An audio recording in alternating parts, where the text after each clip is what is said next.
guys for applause for Natalia for starting us off. Thank you very much. Now, action. Ready? Hi everyone, I'm Natalia, but most of you probably already know that by now. The title of my presentation is Vaccination or Devastation.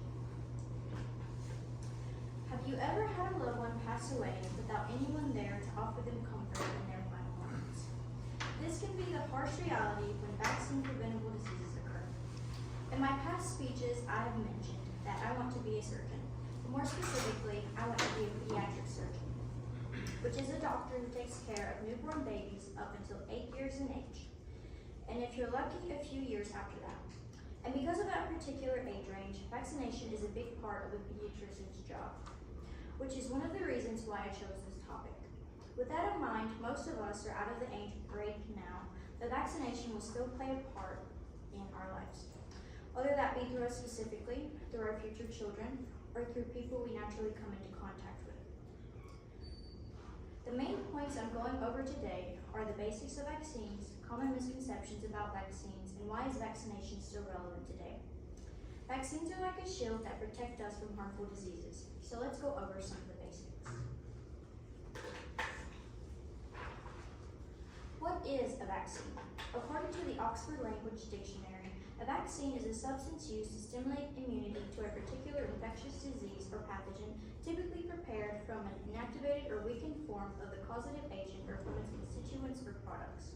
More simply put, a vaccine is something that helps our bodies fight off a certain disease, usually containing a harmless part of the disease. How do vaccines work? Since a vaccine contains a harmless part of the disease, which is an antigen, our body goes into fight mode because it recognizes something that shouldn't be there.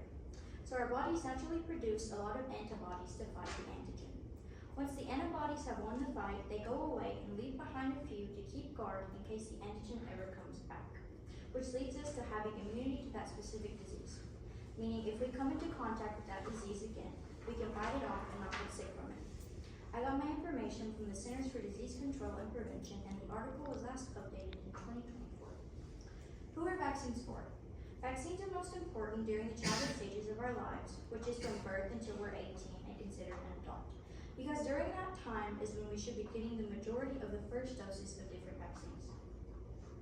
Although that's where most vaccines start, they do continue throughout our lives in the form of boosters, which is to keep our immunity up.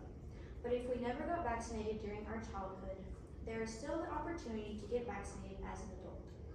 And there are even a few vaccines that are specifically recommended during adulthood. Although vaccines play an extremely important part in our lives, there are some people that think otherwise, which leads us to common misconceptions about vaccines.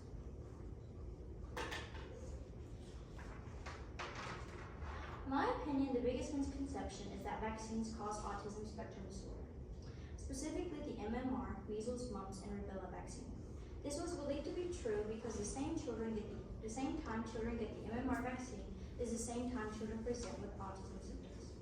Over hundreds of thousands of children have been tested by different researchers in different countries to see if there was any correlation between the two. But everyone concluded the same answer, that it wasn't the cause. I got my information from an organization called Autism Speaks, and the article was last updated in 2021. The second misconception is that it's better to contract the disease and let our bodies fight it off naturally, which is natural immunity. While natural immunity is better for us in the sense that the immunization benefits stay with us longer when compared to vaccination immunity, but overall the pros don't outweigh the cons. There are so many other factors that vaccine immunity prevents. For example, the flu shot is something we can get annually, but around 36,000 people die from it every year. Someone from my hometown recently passed away from it a few weeks ago. She was only 41 years old, a year younger than my mom. I couldn't imagine my mom passing away from an illness that is so overlooked, but sadly her family can't say the same. The third misconception is that we no longer need vaccines for diseases that we don't see anymore, which are disappeared diseases. We can see the need around us right now with the measles outbreak. Measles have been eradicated in the United States since 2000. We hadn't seen a case in 24 years.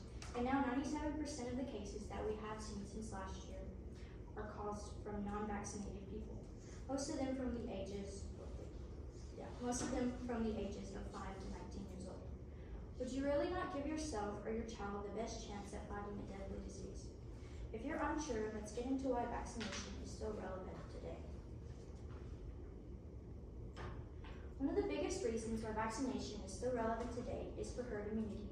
Herd immunity is when the majority of people get vaccinated or have a high immunity for a disease. So the people that don't get vaccinated or have a low immunity don't get sick either.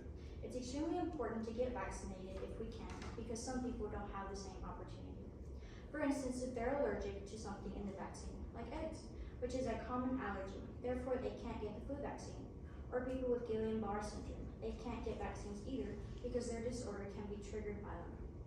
I got my information from the Cleveland Clinic, and the article was last updated in 2022. Another reason it's still relevant is if you like to travel, specifically out of the United States.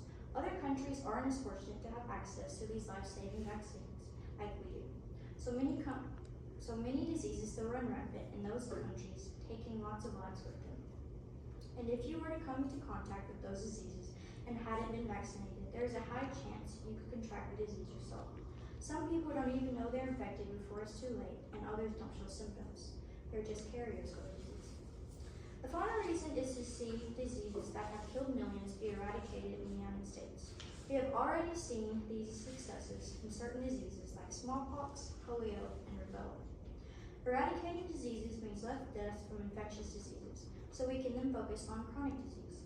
Because chronic diseases are what kills the most Americans every year, like cardiovascular disease, or better known as heart disease. To bring this to a close, I hope you'll learn many new things, whether that was about the basics of vaccines, common misconceptions about vaccines, or why vaccines are still relevant today. With that newfound information, I challenge you to use it to the best of your ability. I'm sure most of you know whether you've been vaccinated or not.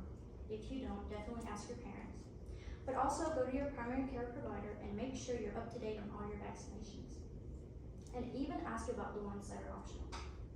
And if you don't have a primary care provider, look for one in your area to go to.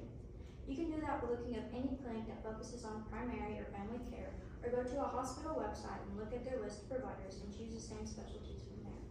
Either way, I definitely recommend doing your own research because not all providers are created equal. So don't delay and vaccinate today. Thank you.